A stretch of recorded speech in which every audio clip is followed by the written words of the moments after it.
kasih yang sempurna telah ku terima darimu, bukan karena kebaikanku, hanya oleh kasih karuniamu kau pulihkan aku, layakkanku untuk dapat memanggilmu Bapa. Kau beri yang ku pinta saat ku mencari, ku mendapatkan. Ku ketuk pintu dan kau bukakan, sebab kau Bapakku, Bapa yang kekal. Terima kasih. Kami rasakan hadirat-Mu begitu kuat. Kami rasakan urapan kasih yang melenyapkan daripada ketakutan, kegelisahan kami. Kami percaya kami punya Bapa yang baik, Bapa yang kekal. Tuhan, kuatkan anak-Mu ini Tuhan. Kuatkan, teguhkan hatinya. Terima kasih Tuhan, terima kasih. Jamah setiap anak-anak-Mu ini Tuhan. Berikan roh hikmat, wahyu, pengertian, akal budi daripada sorgawi. Sebentar kami akan duduk diam mendengar firman-Mu. Urapi hamba-Mu untuk dapat menyampaikan pesan firman-Mu ini dalam bahasa yang sederhana dan mudah dimengerti. Bapakku berdoa, yang sakit Tuhan sudah sembuhkan, yang lemah Tuhan sudah kuatkan, bahkan yang susah Tuhan sudah hiburkan. Terima kasih Tuhan, terima kasih. Beri kami Tuhan iman untuk bisa percaya. Kami punya Allah yang setia. Kami punya Allah yang baik. Terima kasih Tuhan, terima kasih. Dalam nama Yesus, semoga kita siap menerima firman, hati gembira. Sama-sama katakan amin, amin. Silakan duduk kembali Ibu Bapak. Ya shalom, selamat pagi. Hari ini kita menara doanya pagi hari. Ya saudaraku, saya ingin sharingkan saudaraku tentang prinsip doa yang penuh kuasa. Prinsip doa yang penuh kuasa atau dijawab oleh Tuhan. Kita rindu bahwa kita punya kehidupan doa kita. Makin lama tuh makin bertumbuh, makin dalam. Nah saudaraku, kenapa kok pentingnya berdoa? Nah satu hari saudara, ya kan di dalam Lukas 11 ayat 1. Ya, murid-murid Tuhan tuh bertanya sama Tuhan Yesus. Mari kita baca Alkitabnya saudara. Yuk kita baca Lukas 1 ayat 1. Saudara yang di rumah, kita juga sama-sama mari kita seperti ibadah. Ya saudaraku, kita duduk baik-baik, dengarkan supaya sudah dapat diberkati oleh firman Tuhan ini. Mari kita akan baca. 1, 2, 3. Pada suatu kali Yesus sedang berdoa di salah satu tempat. Ketika ia berhenti berdoa, berkatalah seorang dari murid-muridnya kepadanya, Tuhan, ajarlah kami berdoa. Sama seperti yang diajarkan Yohanes kepada murid-muridnya. Ini saudara lihat gini. Yesus ini kalau dibilang guru, itu guru yang paling keren. Saudara tahu nggak teori pendidikan? Teori pendidikan tuh yaitu apa saudara? Untuk bisa memasukkan pengetahuan, itu perlu 2 pintu. Pertama apa? Pintu lewat mata, pintu lewat telinga. Pintu lewat mata itu bicara keteladanan seorang guru. Saudara, itu lebih kuat. Saudara, masuknya lebih kuat ke sini. Sini saudara. Ya, yang kedua adalah pintu lewat apa? Telinga. Guru berbicara, guru mengajar. Saudara, itu juga bisa masuk ke sini dan ya bisa ke sini juga. Tapi yang lebih kuat adalah pada waktu pengajaran, waktu orang melihat. Di sini katakan pada suatu kali Yesus sedang berdoa di suatu tempat. Waktu Yesus berdoa, saya percaya para murid yang berada di sekitar Yesus, mereka melihat Yesus. Waktu Yesus berhenti berdoa, seorang murid berkata kepadanya, apa saudara? Tuhan, ajarlah kami berdoa. Murid-murid ini tidak bertanya, mengapa saya harus berdoa? Kenapa? Dia nggak nanya kenapa harus berdoa. Ya karena Yesus gak suruh dia berdoa kok.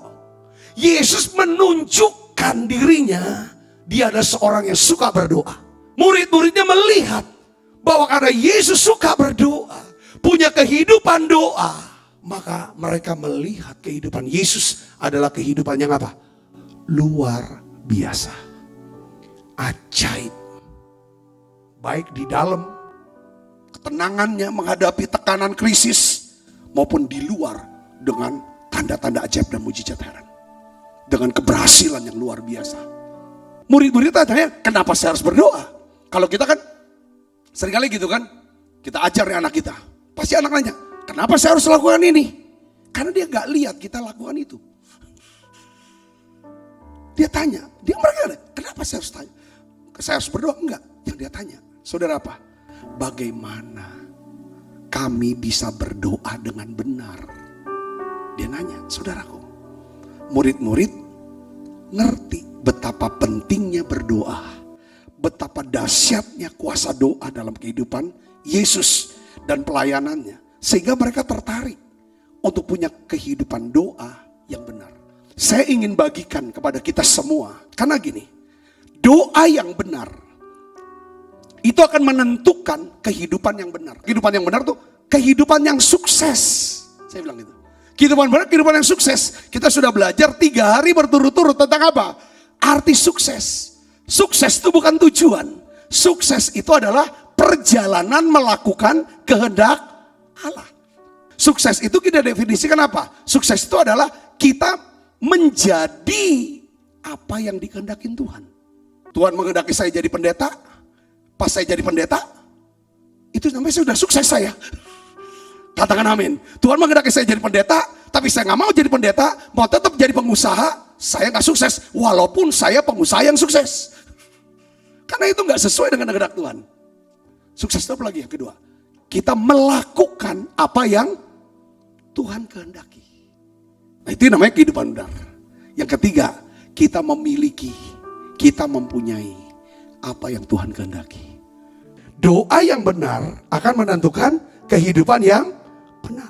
Nah, kehidupan yang benar akan menentukan seberapa besar berkat Tuhan, mujizat Tuhan akan dicurahkan di dalam kehidupan kita. Katakan amin. Ya saudara, tidak heran kalau begitu banyak kesaksian daripada saudara, dari teman-teman. Ya, saya bilang teman-teman ini maksudnya saudara-saudara yang merupakan GBI cabang YouTube, cabang GBI cabang Facebook, sama GBI cabang, GBI MPI cabang apa? Instagram. Saya banyak dapat kesaksian. Pak, sejak saya ikut menara doa, gini, saya makin diubahkan. Saya ini, ya secara rohani, dia bilang secara jasmani saya sembuh. Ya kan, saya memang dipulihkan hubungan saya. Saya bisa berdoa. Saya bisa mendoakan orang si dia ini yang begini. Saya bisa mendapatkan satu golden connection. Saya bisa dapatkan satu kepercayaan. Satu produk yang gak pernah saya bisnis seperti ini. Dan justrunya maju dan lihat saudara, doa yang benar menghasilkan kehidupan yang benar.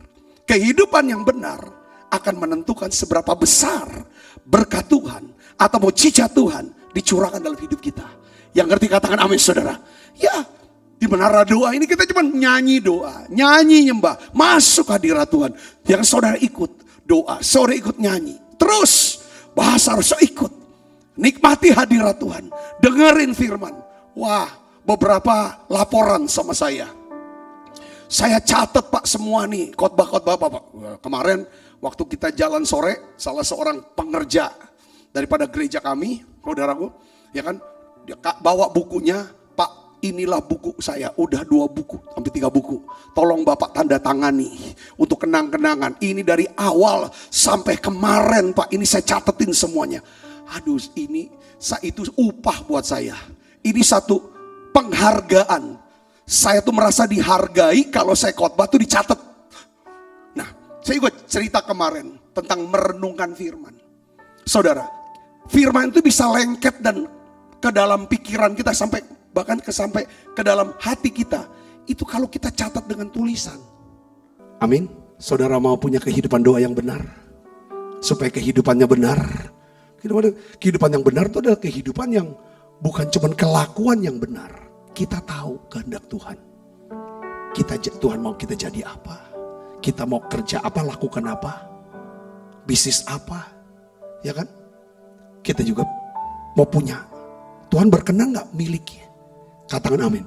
Orang waktu dia punya rumah satu, hidupnya penuh dengan damai sejahtera. Pas dia tambah rumah kedua, berkelahi terus dia suami istri. Kenapa? Saudaraku, yang biasanya bisa makan tenang, gara-gara rumah kedua tiap hari makan Indomie. Karena cicilan ini loh saudaraku. Iya kan? Dulu waktu naik motor masih aman-aman berdua. Ya kan? Tempelan terus suami istri. Kan? Pas beli mobil Kijang baru. Ya kan saudaraku? Langsung. Katanya kan? Apa nanti? Rumah tangga mulai agak renggang. Duduknya agak jauh. Ya kan saudara, tidur juga udah mulai jauh. Kenapa? Tiap hari semakan Indomie. Karena cicilan Toyota Kijang itu saudara. Ya ini banyak cerita-cerita, ini contoh. Saya berdoa, kalau kita punya kehidupan doa yang benar, Roh Kudus akan tuntun kita. Apa keputusannya? Itu yang namanya hikmat. Hidup dalam hikmat. Hikmat itu ada kemampuan untuk membedakan, kemampuan untuk memilih, kemampuan untuk memutuskan. Saudara mau belajar tentang doa? Katakan amin. Nah sekarang doa yang benar tuh bagaimana? Saya paling senang kalau khotbah tentang doa. Benar saudara, tentang iman, tentang mujizat itu senang sekali. Saudara, nah ini emang bagian yang Tuhan taruh di hati saya. Saya juga senang baca bagian Alkitab tentang apa? Markus 11 ayat 22 sampai 25, itu senang banget. Nah hari ini kita akan bahas, saudaraku. Ya kan saudara? Ya 5 ayat ini kita akan buka sama-sama saudara. Markus pasal 11 ayat 22 kita baca sama-sama. 1, 2, 3. Yesus menjawab, percayalah kepada Allah. Aku berkata kepadamu sesungguhnya barang siapa berkata kepada gunung ini, beranjaklah dan tercampaklah ke dalam laut, asal tidak bimbang hatinya, tetapi percaya bahwa apa yang dikatakannya itu akan terjadi, maka hal itu akan terjadi. Dari 2 ayat ini saudara, kita tahu bahwa syarat pertama untuk doa yang penuh kuasa, doa yang benar, menghasilkan kehidupan yang benar, ya kehidupan sukses, istilah sukses kemarin, pertama adalah kita perlu memiliki iman Allah. Kita perlu memiliki iman Allah, bukan iman sama diri sendiri. Gue yakin dah, gue yakin dia bisa, pasti gue bisa juga. Itu nggak bisa. Doa itu dasarnya nggak gitu. Saudara mau kerja apapun nggak bisa dasarnya seperti itu. Saudara, itu orang yang tanpa Tuhan omong seperti itu dan lakukan itu. Saudaraku, kalau saudara mau sukses menurut ukuran Tuhan, melakukan kehendak Allah, saudara, doa bukan berdasarkan iman kita, tapi iman kepada Tuhan. Katakan amin saudara. Ya, doa itu dasarnya apa? Kita percaya kepada Allah. Makanya Yesus berkata, pada waktu murid bertanya, guru, itu pohonnya, itu kering loh. Tuhan bilang, kan mereka Tuhan tuh kalau mau ngajar tentang, ini kan tadi ngajar tentang doa, dia berdoa. Waktu ngajar tentang iman, tentang percaya, dia lakukan sesuatu dengan ngomong, kering kamu. Dia kan mau ambil buah daripada pohon ara kan, ceritanya. Tapi gak ada buahnya, padahal tuh saudaraku, daunnya begitu banyak, tapi gak ada buahnya. Tuh kering aja kamu. Besoknya dilihat, kering. Saudara kering, kelewat kering. Murid bertanya, guru kering. Terus saya jawab itu tuh, percaya sama Allah. Percaya sama Allah. Kalau kamu percaya sama Allah, kamu berbicara kepada Allah, maka kamu bisa ngomong sama, bukan cuma sama pohon, sama gunung ini kamu percaya. Asal kamu gak bimbang, tapi percaya kepada Allah, maka gunung ini akan tercampak laut. Jadi hal yang pertama saudara dalam doa, syarat doa yang pertama adalah kita harus punya iman kepada Allah. Kita harus percaya kepada Allah. Kalau tidak, kita tidak akan pernah menerimanya. Ibrani 11 ayat 6 katakan, tanpa iman tidak mungkin seorang berkenan kepada Allah. Ya, karena dasar iman kita kepada Allah itu adalah apa harusnya? Allah itu setia. Katakan Allah itu setia. Allah itu setia dan dapat dipercaya. Kalau kita mau jadi Kristen yang diberkati Tuhan, yang sukses, satu kuncinya, jangan meragukan Tuhan. Sekalipun kita menghadapi situasi yang nampaknya sulit, mustahil, tapi jangan ragukan Dia.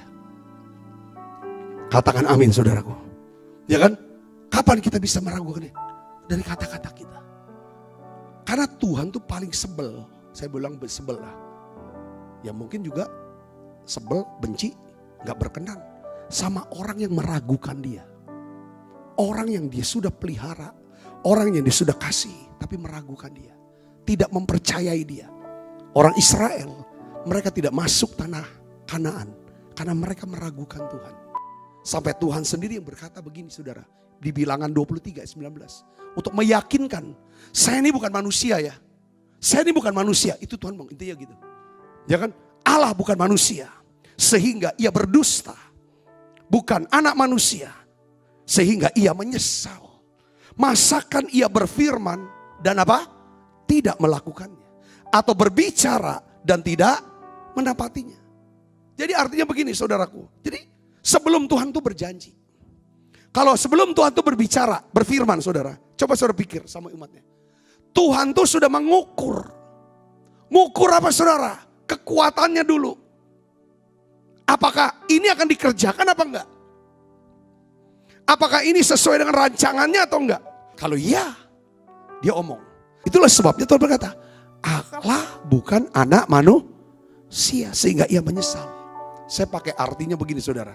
Setelah Tuhan bicara, Tuhan tuh enggak seperti manusia.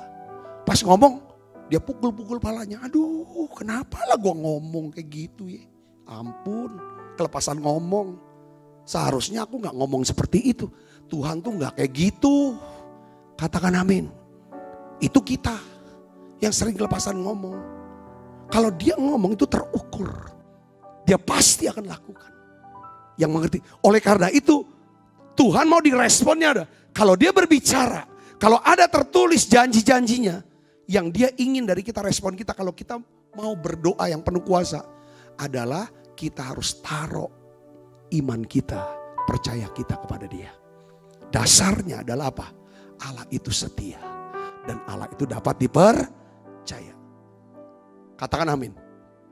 Waktu dia berkata, masakan ia berfirman dan tidak melakukannya. Ini kan perkataan Musa. Kau udah punya pengalaman loh sama dia. Kalau dia berbicara atau tidak nempatin. Artinya gini, kalau Tuhan sudah berfirman, sudah berbicara, hal itu adalah sebuah apa? Kepastian. Katakan kepastian. Kalau Allah sudah berfirman berbicara, pasti akan jadi apa? Kenyataan. Katakan amin. Itu ditegesin lagi sama Nabi Yesaya. Yang itu adalah penilaian Musa. Karena Musa punya pengalaman sama Tuhan. Allah sendiri yang berkata lewat Nabi Yesaya. Yesaya 55 ayat 11 katakan apa? Demikianlah firmanku yang keluar dari mulutku. Ia tidak akan kembali dengan apa? Sia-sia. Tetapi ia akan melaksanakan apa yang ku kehendaki. Dan akan berhasil dalam apa yang kusuruh kepadanya. Jadi untuk hidup dalam iman, dengan iman. Saudaraku yang spiritus, kita perlu apa? Firman Tuhan. Kita butuh Roh Kudus. Untuk kita bisa memahami bahwa apa? Firman Allah itu pasti. Pasti digenapi, pasti jadi kenyataan. Yang percaya katakan amin. Firman Tuhan itu adalah pasti. Pasti apa? Pasti digenapi, pasti jadi kenyataan. Katakan pasti digenapi, pasti jadi kenyataan. 1, 2, 3. Pasti digenapi, pasti jadi kenyataan. Yang percaya katakan amin. Karena dia berjanji, setiap firman yang keluar dari mulut Allah tidak akan kembali dengan apa? Sia-sia. Karena Allah gak pernah mau bicara yang sia-sia. Kita bisa gambarkan seseorang yang bernama Samuel. Alkitab katakan, setiap perkataan Samuel tidak ada yang gugur. Artinya apa? Perkataan Samuel tidak ada yang sia-sia. Setiap perkataannya itu mantap banget. Saudara, punya arti, punya makna. Kalau dia berkata kepada Allah, Allah jawab doa dia. Kalau dia berkata manusia, itu jadi satu-satu hukum. Kebenaran yang luar biasa kalau ikutin. Ini hal yang luar biasa sekali saudaraku. Ya kan? Bagaimana bisa jadi seperti itu? Samuel seorang yang pendoa. Katakan. Nah jadi gini, kalau Tuhan berfirman, contohnya kalau Tuhan berfirman, Sebab bagi Allah tidak ada yang mustahil. Tapi kita menghadapi kenyataan atau keadaan yang menunjukkan sesuatu yang mustahil. Ya kan? Kita menghadapi situasi yang tidak pasti.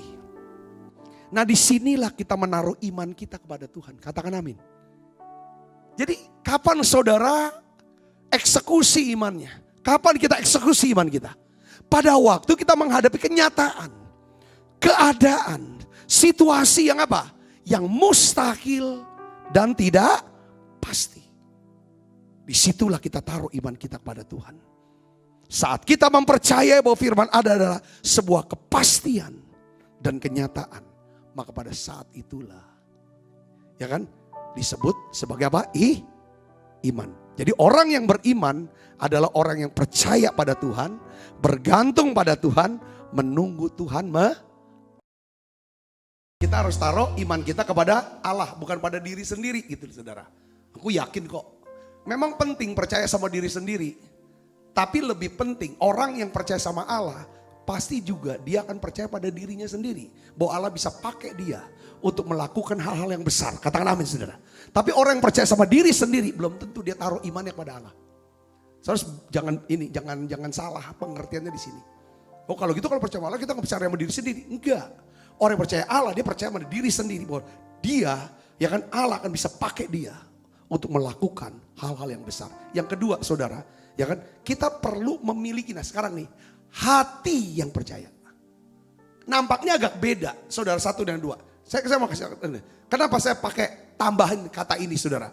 Coba kita lihat ayat 24, kita lanjut. Tadi 23, sekarang 24. Karena itu aku berkata kepadamu, apa saja yang kamu minta dan doakan, apa? Percayalah bahwa kamu telah menerimanya, maka hal itu akan diberikan padamu. Artinya gini saudaraku. Tuhan Yesus berkata di Markus 11 ayat 23, jika kita percaya sama Tuhan dan tidak bimbang, kita akan menerima apa yang kita minta. Lalu di ayat 24, Tuhan tuh katakan sekali lagi, saya bacakan gini. Karena itu aku akan apa? Percayalah bahwa kamu telah menerimanya, maka hal itu akan diberikan kepadamu. Jadi hati yang percaya adalah syarat untuk dapat menerima sesuatu dari Tuhan. Nah, orang yang percaya adalah orang yang akan menerima berkat dan mujizat dari Tuhan. Orang yang percaya adalah orang yang bisa melihat ke depan. Saudara, bisa lihat ke depan dan dia juga bisa lihat kemana? Ke atas. Apa nih kaitannya saudaraku? Karena apa saja yang kamu minta dan doakan, percayalah bahwa kamu sudah menerimanya. Percayalah bahwa kamu sudah menerimanya. Kalau pakai bahasa Mazmur apa? Kecaplah. Baru nanti kamu bisa melihat. Percayalah itu ada kecap dulu. Jangan lihat dulu baru ngecap. Kalau orang dunia, lihat dulu, minta bukti dulu. Baru aku bisa kecap. Di dalam kehidupan sehari-hari, kita lihat dulu dong bakminya. Ya kan? Baru aku bisa kecap. Kalau udah ada bakminya, cuman aku kecap. Tapi ini Tuhan bilang, apa saja kamu minta dan doakan, percayalah bahwa kamu sudah menerimanya. Artinya lihat ke depan. Di depan itu kamu akan terima itu. Lihat ke atas, sumber daripada pemberi, daripada segala penerimaan kita. Lihat ke atas si pemberi, kita lihat itu penerimaan kita di situ. Pemberian. Yang ngerti katakan amin. Lihat pemberi, lihat pemberian. Yang kedua itu saudara, kalau saudara bisa lihat ke depan, maka hal itu akan diberikan kepadamu. Saya mau kasih perbandingannya gini saudara, lihat ke depan, lihat ke atas. Orang yang bisa lihat ke depan tuh orang yang apa? Yang tegak. Kayak saya ini lagi beri tegak. Bisa lihat ke depan, bisa lihat ke atas. Amsal 12 ayat 25, coba lihat ayatnya. Kekhawatiran dalam hati membungkukkan orang, tetapi perkataan yang baik menggembirakan. Katakan amin saudara. Kalau kita percaya, saudara, ini tegak kita. Berdiri tegak. Kita bisa lihat depan, bisa lihat atas. Tapi kalau hatinya khawatir, kalau kekhawatiran hati apa? Sorry. Saya lihat saya di sini. Kalau orang bungkuk, susah lihat depan. Susah lihat depan. Bisa lihatnya apa? Bawah sama belakang. Jadi orang yang khawatir secara rohani disebut sebagai orang yang bungkuk. Orang yang bungkuk adalah orang hanya bisa lihat debu. Debu dan tanah. Debu tuh satu benda yang gak ada harganya. Pasir masih ada nilainya. Debu tuh gak ada nilainya, saudara. Manusia terdiri dari apa? Debu. Kita berasal dari debu. Hanya karena ada roh Allah, baru kita jadi manusia yang punya nilai, yang berharga. Jadi selalu kalau orang yang khawatir, selalu melihat yang sia-sia, yang gak ada nilainya. Yang dia lihat adalah kejatuhan, kegagalan, aib, keterbatasan manusiawi, ketidakberdayaan. Itu orang khawatir. Lihat ke bawah, lihat ke belakang. Jadi orang yang khawatir adalah orang bungkuk. Orang bungkuk hanya bisa melihat ke bawah. Dia hanya bisa melihat debu dan tanah. Yang di bawahnya kotoran. Zaman dulu kita ingat nggak ada marmer. Bayangin sudah nggak ada karpet kayak gini, enggak. Kalau lihat di bawah itu ya debu dan tanah. Orang bungkuk lihatnya apa? Ke belakang. Dia nggak bisa sulit maju ke depan. Jadi orang yang berdoa, kalau kita berdoa, satu yang paling penting yang harus kita tangani terlebih dahulu apa? Kekhawatiran dan ketakutan. Bereskan yang di sini. Katakan amin saudara. Setelah kita taruh iman kita kepada Allah, hati kita harus menang bebas dari apa? Kekhawatiran dan ketakutan. Katakan amin saudara. Supaya setelah kita berdoa dan amin, kita tuh gak lagi liatin terus ketidakberdayaan. Gak mungkin dah. Emang keadaan juga gak mungkin kok. Kita gak sanggup, mati gitu. Mati gitu. Sesuatu ngomongin itu terus. Makanya saudara, doa harusnya mengubah. Apa yang kita doakan, itulah yang kita mau hidupi. Katakan amin. Tuhan berikan saya kasih-Mu. Supaya saya bisa hidup dalam kasih. Sehingga ketika aku, ya kan, orang bisa melihat aku adalah orang yang mengasihi Tuhan. Ya kan, aku bisa punya belas kasihan kepada orang lain. Tuhan, ya kan, beri aku sehat. Ya kan saudaraku, ya kita mau hidup dengan gaya hidup yang sehat.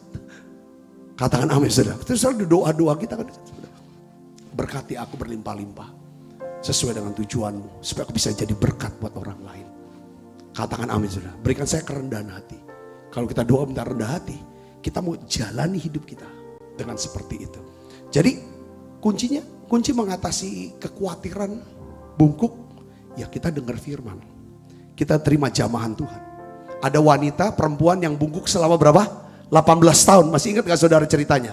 Ya kan? Apa yang membuat dia bisa jadi tegak? Dia kan lihatnya tanah terus sama ke bawah. Saudaraku, Yesus panggil dia. Hai ibu. Dia dengar suaranya. Ibu ini pas waktu dipanggil, saudara dia deketin Yesus, lalu Tuhan jamah. Apa yang terjadi saudara? Dari bungkuk lalu tegak. Saudaraku, saya percaya, saudara yang takut, saudara yang khawatir, saudara kita nggak bisa lepas dari kekhawatiran. Kita nggak bisa lepas dari ketakutan. Sampai saudara dengar firman dan dapat jamahan daripada Roh Kudus. Katakan amin. Makanya kenapa kau doa? Jangan langsung nyelonong doa. Saudara harus mulai dengan apa? Nyanyian dan ucapan syukur. Ku masuki gerbangnya dengan hati bersyukur. Pada waktu kita mulai bersyukur, mata kita sedang lihat saudaraku ke depan. Kalau dulu Tuhan tolong kita, saudara dengan segala kebaikan, kita bilang terima kasih. Lalu kita mau terima kasih untuk apa yang Tuhan sedang kerjakan buat kita. Dan kita sedang naikkan ke atas. Katakan amin saudara. Pada saat itulah Allah menjamah kita dengan hadiratnya. Maka pada waktu itu hati kita mulai percaya sama dia. Yang ketiga, ya kita perlu meminta menurut kehendak Allah. Kita harus minta, berdoanya harus sesuai dengan kehendak Allah.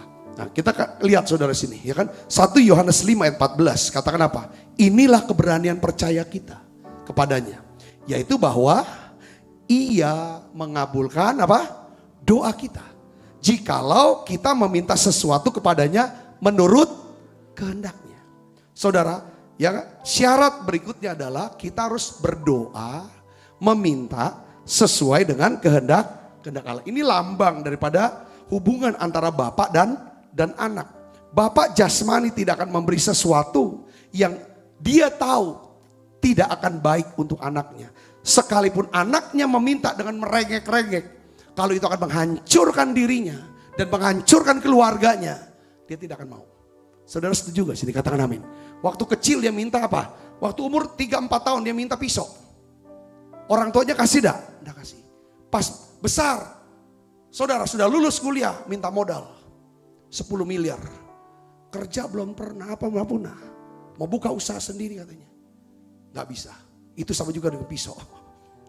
Berarti wow, orang tuanya punya harta ratusan miliar kok. Gak ada masalah kasih 10 miliar. Nah, kalau orang tua yang ngerti, dia tidak akan kasih untuk modal anak ini. Kau kerja dulu.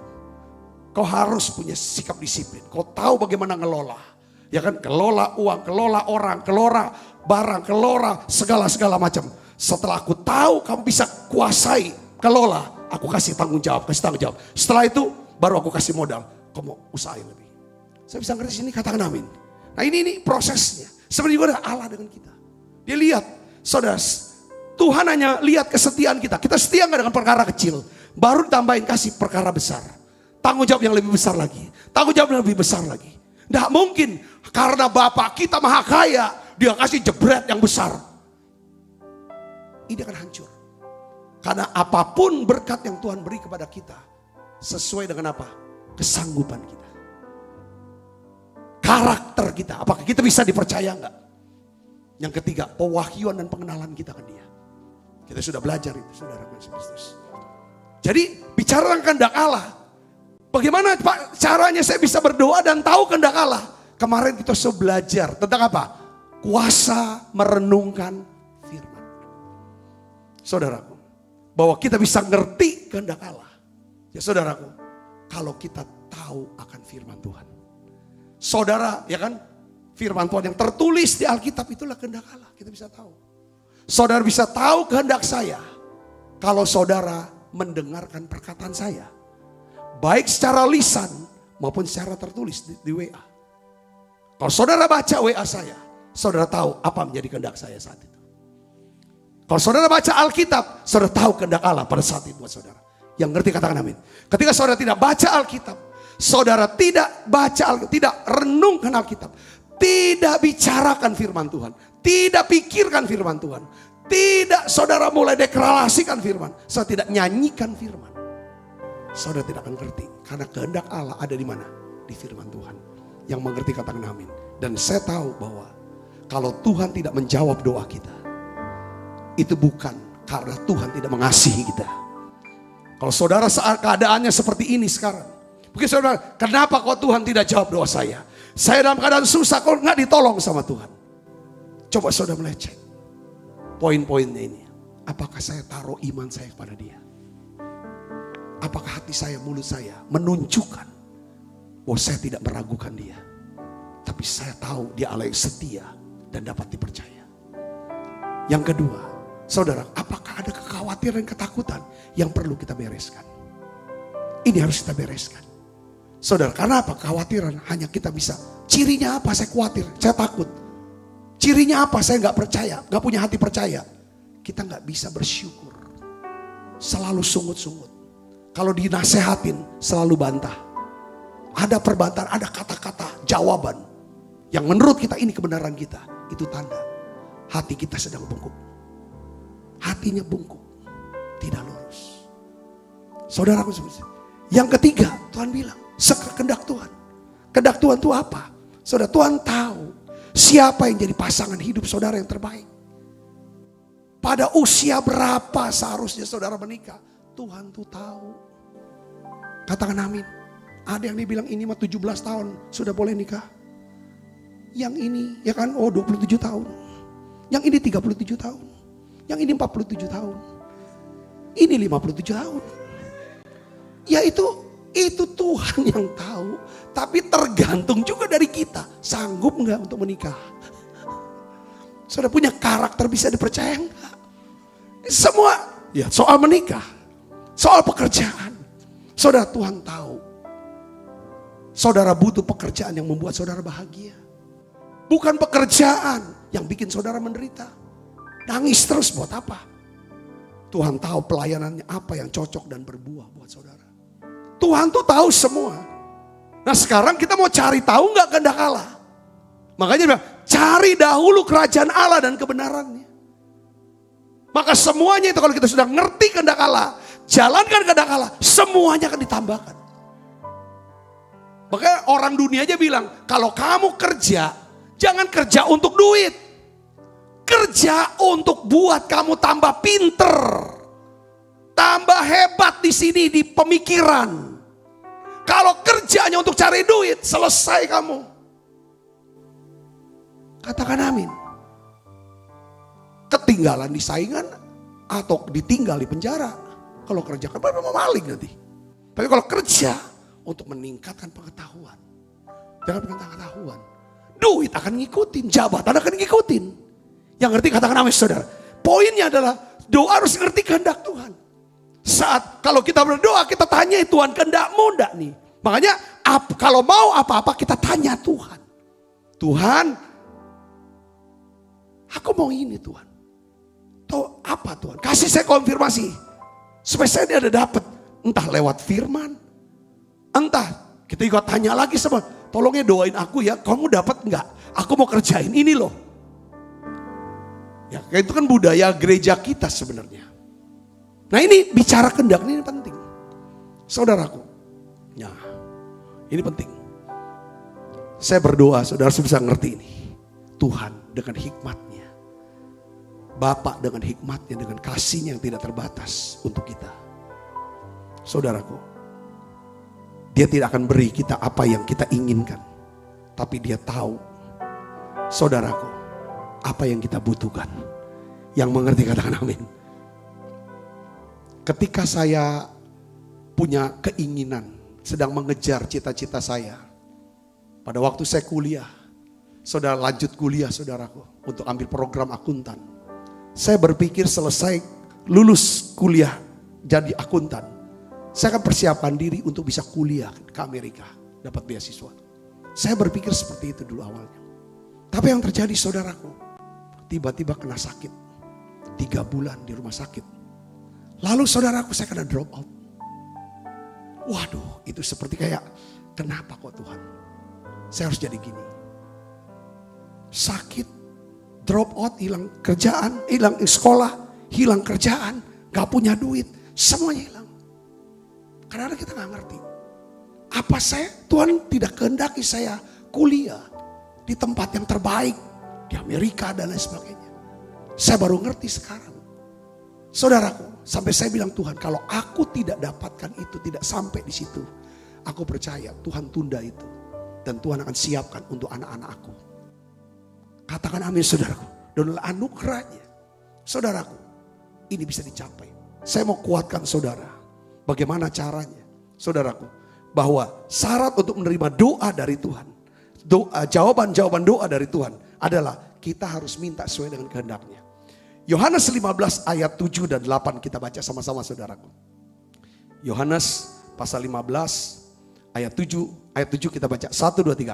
Jikalau kamu tinggal dalam aku dan firmanku tinggal di dalam kamu, mintalah apa saja yang kamu kehendaki dan kamu akan apa? Menerima. Ayat 7 saja. Kalau jadi gini, saudara mau gak mengerti kehendak Allah? Ya merenungkan firman, kita udah belajar kemarin. Saat kita renungkan firman, renung firman. Contohnya apa? Bagi Allah tidak ada yang mustahil. Itu coba saudara renungkan, pikirkan. Bagi Allah, kenapa kok gak ada yang mustahil? Karena Allah itu maha kuasa, maha tahu, maha bisa, maha punya semuanya. Semua kita bayangin Allah, tidak ada yang mustahil.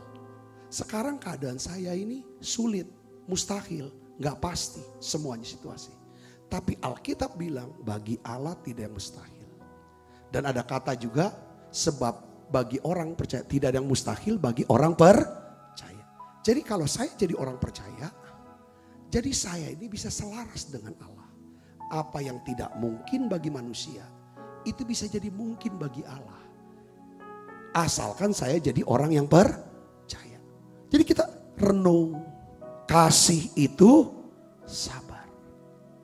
Renungin coba firman Tuhan itu. Kasih itu, katakan sama saya. Kasih itu sabar. 1, 2, 3. Kasih itu sabar. Kalau saudara renungkan 1 Korintus 13 ayat 4 ini. Kasih itu sabar.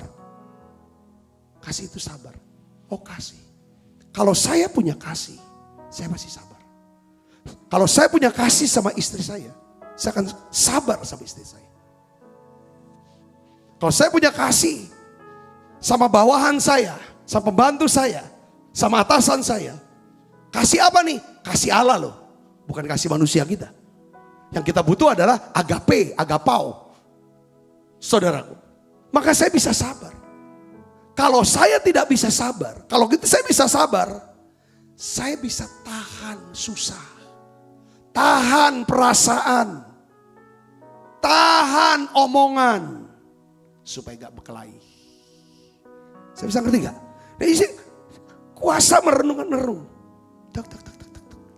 Oh sabar ya, kasih itu sabar. Setiap hari kita minta supaya Tuhan penuhi kita dengan kasih. Caranya sabar. Tiba-tiba ada kebutuhan. Lihat orang punya ini.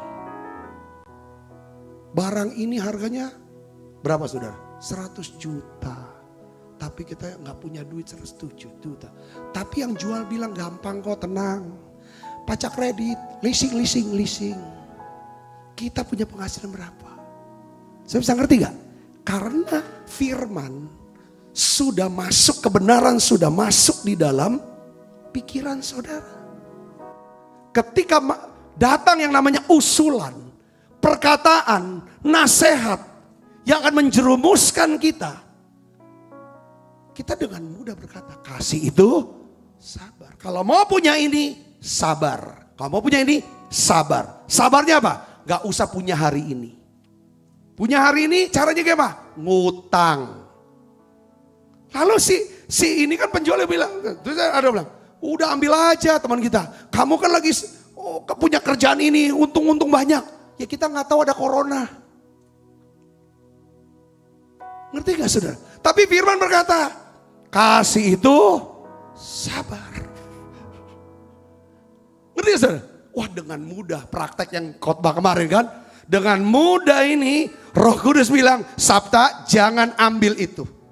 Kalau kamu mau punya itu, tahan. 2 tahun lagi, sisihkan uang. 1 hari, ya kan? 35.000. Nanti 10 tahun lagi kamu punya ini. Karena kan kalau 10 tahun lagi berapa? Dapatnya 120 juta rupiah. Wah, kelamuan. Ya gak apa-apa daripada kamu pening nanti. Tiba-tiba 3 bulan kemudian ada corona masuk. Kok corona? Ya kan? Ngerti saudaraku, ya kan? Wah, kita bilang terima kasih kalau ambil ini barang ini. Aku pacak nangis 3 bulan ini.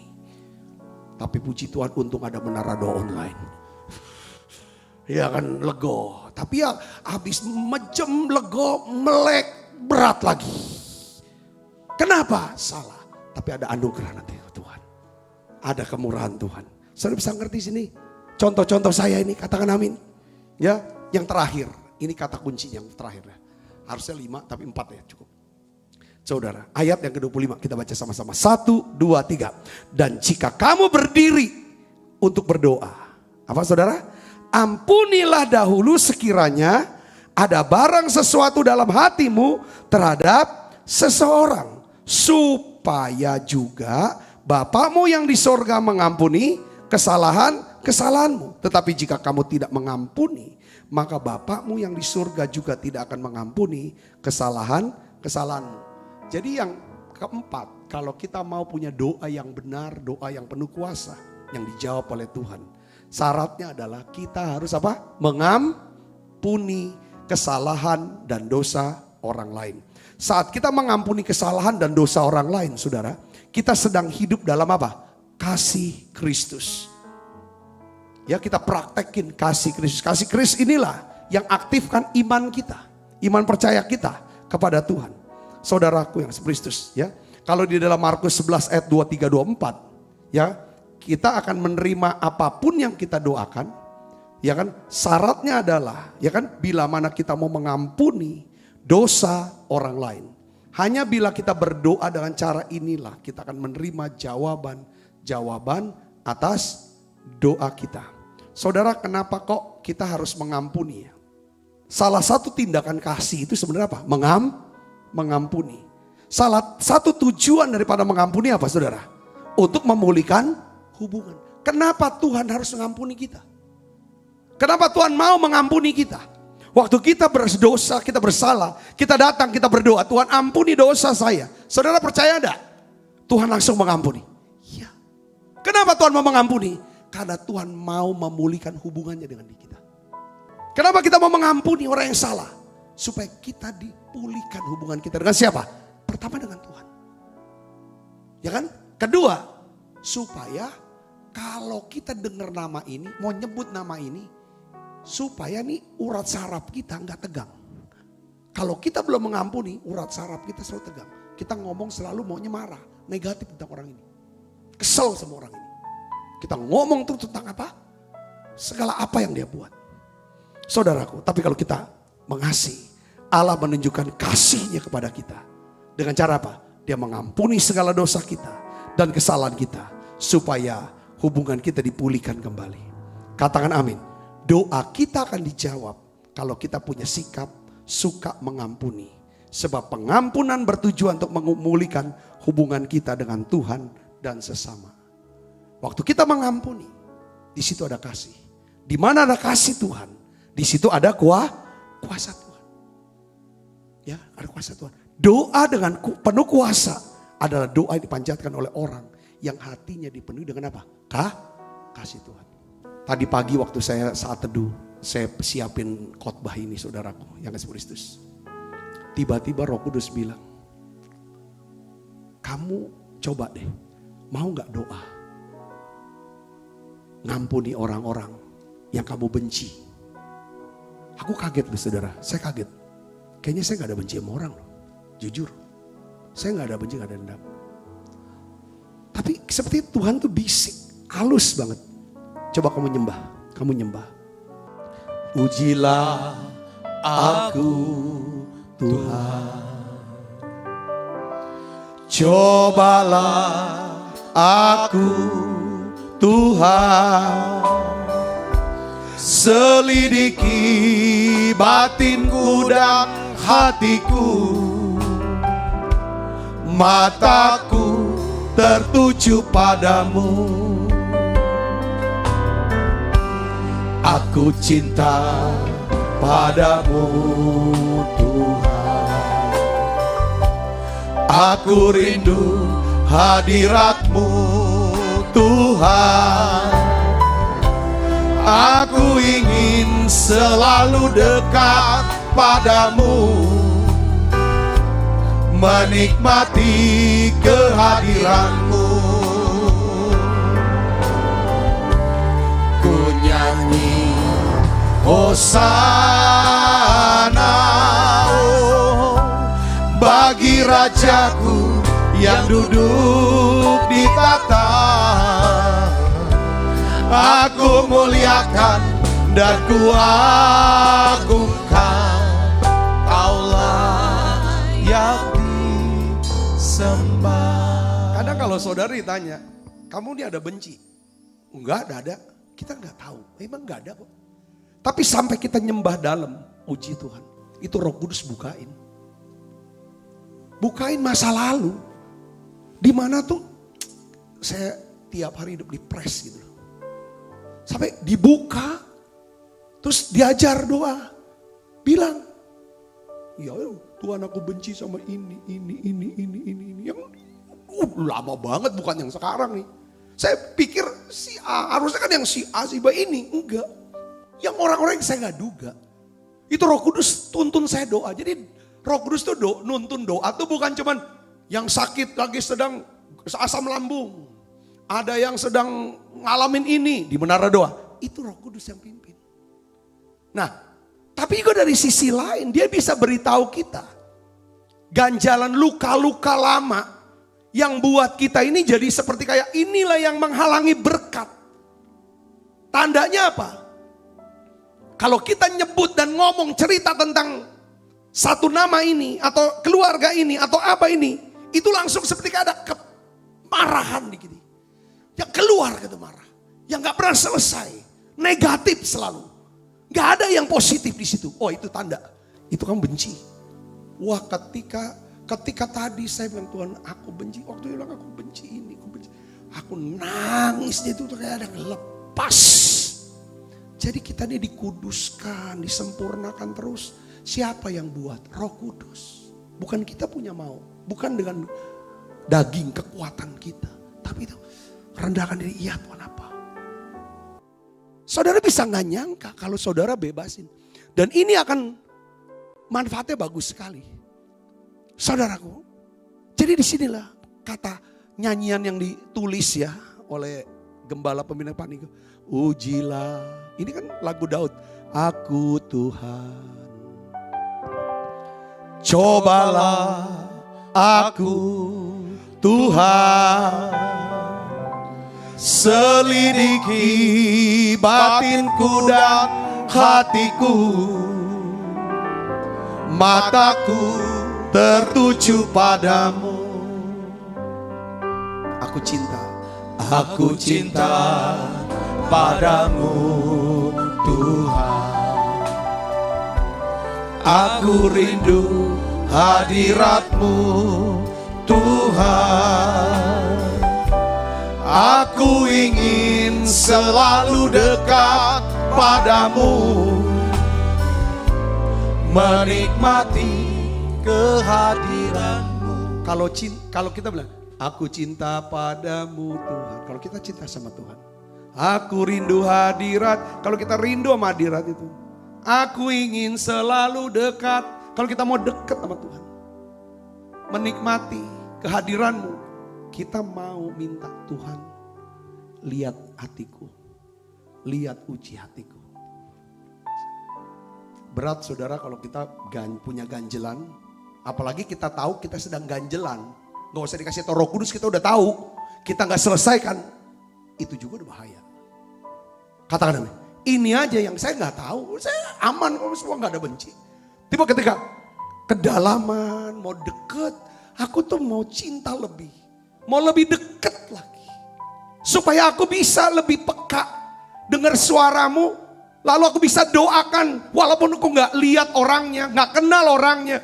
Tapi engkau suruh aku doa, pakai aku doa. Dan orang itu yang hadir di menara doa ini sembuh, pulih, diberkati. Aku mau itu Tuhan. Ya oke, kalau mau itu deal, lihat di sini.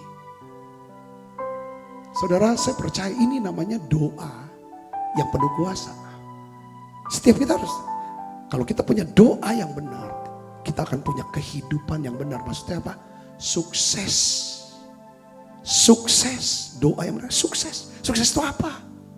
Kita akan jadi, kita akan melakukan, kita akan memiliki apa yang Tuhan kehendaki. Kita tahu sukses itu bukan datang tiba-tiba. Sukses itu dirancang, ada perencanaannya, dikerjakan, diselesaikan, sampai ada hasilnya. Yang ngerti katakan amin. Jadi keberhasilan sukses kita tidak bisa dilepaskan dari apa? Daripada kehidupan doa kita. Karena sukses menurut kita udah belajar 3 hari ini, itu kaitannya dengan kehendak Allah. Bukan sukses dunia, oh dia sedang sukses. Sukses apa? Baru saja beli mobil baru, itu sukses. Itu dunia. Saudaraku, bisa saya kalau memang Tuhan kehendaki dia punya mobil, itu dia sukses kehendak Allah. Tapi bukan itu. Saudaraku, lebih luas lagi pengertiannya. Saudara diberkati kalau hari ini saudara mungkin ada ganjelan ya. Minimal tuh dengan sama orang di rumah lah. Sama istri saudara kah? Atau sama suami saudara. Atau saudara punya ganjelan dengan orang tua. Saudara punya ganjelan dengan anak. Saudara tahu itu ganjelan. Tapi saudara gak singkirkan ganjelan itu. Ini yang ganjel doa. Kalau ganjel doa, maka kerjaan saudara juga terganjel. Pintu-pintu terganjel. Harusnya terbuka terganjel. Itu semua ada kaitan di sana. Sesuatu yang ganjel pasti perasaannya negatif. Kecewa, marah, benci, dendam, takut, kuasa segala itu. Itu namanya ganjelan. Itu yang menyebabkan. Harus plong, lega, plong. Katakan namanya. Sekali lagi, saudara mau sabar 3 menit lagi. Poin yang terakhir. Kayaknya perlu ini. 5, biar lengkaplah sempurna. 5 kan angka anugerah. Yang kelima, kalau saudara mau doanya dijawab adalah kita perlu melakukan hal-hal yang baik kepada orang lain. Matius 7 ayat 12 katakan begini, segala sesuatu yang kamu kehendaki supaya orang perbuat kepadamu apa? Perbuatlah demikian juga kepada mereka. Itulah isi seluruh hukum Taurat dan kitab para nabi. Matius 7 ayat 12 itu berkaitan erat dengan apa? Matius 7 ayat yang ke-7. Matius 7 ayat 7. Matius 7 ayat 7 katakan apa saudara? Mintalah maka kamu akan diberi. Katakan amin saudaraku. Ini kan ada kaitannya saudaraku. Ini kaitan. Mintalah maka akan diberikan kepadamu. Carilah maka kamu akan mendapat. Ketuklah maka pintu akan dibukakan. Ya kan? Karena setiap orang yang meminta menerima, setiap orang yang mencari mendapat, dan setiap orang yang mengetuk baginya pintu dibukakan. Jadi gini saudaraku. Ini soal doa yang benar, soal sukses saudara ya. Itu udah kaitan. Itu gak bisa lepas dari apa? Saya mau kasih tahu gini. Kita hanya bisa menerima porsi atau cara seperti kita memperlakukan orang lain. Karena Allah akan memperlakukan kita sebagaimana kita memperlakukan orang lain. Maksudnya gini, kalau kita minta Tuhan akan beri. Saudara mau gak ngalami? Saudara minta apa Tuhan beri? Mau? Cari, saudara dapatkan. Ketuk pintu dibuka. Ini bicara tentang apa? Ini sifat daripada Tuhan yang murah hati, yang mengasihi kita. Tuhan mau memperlakukan kita demikian, tapi sebelum doa kita, dia perlakuan kita. Dia akan lihat, kamu perlakuan orang bagaimana? Makanya apa yang kamu inginkan supaya orang lain itu dikata orang lain, ya bisa orang, bisa Tuhan. Kalau kamu ingin Tuhan memperlakukan kamu murah hati, dapat murah hati dari Tuhan, kemurahan dari Tuhan. Cobalah kamu murah hati sama orang. Jangan kejam sama orang. Itu poinnya. Saya bisa ngerti sini, katakan amin. Allah suka memberkati anak-anaknya. Allah akan memberkati kita sampai pada tingkat di mana kita suka memberkati orang lain. Yang ngerti katakan amin. Jadi tatkala kita membahas subjek tentang iman, kita berurusan dengan apa? Karakter Tuhan. Katakan amin. Saya sudah selesai. Jadi terakhir, kalau kita mau Tuhan menjawab doa kita, Tuhan mau membuat kita berhasil, coba saudara mulai doakan orang dan buat orang lain berhasil. Maka saudara akan melihat jalan-jalan hidup saudara, jalan yang sangat diberkati oleh Tuhan.